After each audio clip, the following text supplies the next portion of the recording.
Dengan Datuk sekarang dekat apa ni? Menara apa? Yang ada itu Mercedes punya lah. Yang tu. Tengok. Kalian yang ni apa ni? Yang ni ketam. Ketam macam mana makan? Macam ni makan. Okay, kopi. Kau speaker lah. Ini kehidupan seorang Datuk lah. Ini lunch time, kami makan apa? Wagyu. Dia tahu apa Wagyu? Yang itu lembu dekat Jepun, dia orang tak kerja. Dia berdiri je. Nanti dia makan apa? Vitagen. Ini apa? Lifestyle.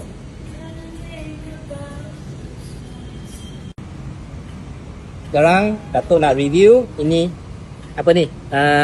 Ice cream. Tengok ice cream ni. Ada apa? Ada emas. Tahu? Ini apa? 999K emas tau. Yang ni selalunya yang ini waiter dia cakap Sultan Johor datang, Sultan Kelantan datang tau. Aku lah tertiga je makan ini. Kata apa? Aku VIP lah. Stay tune . Yeah, like, share and subscribe.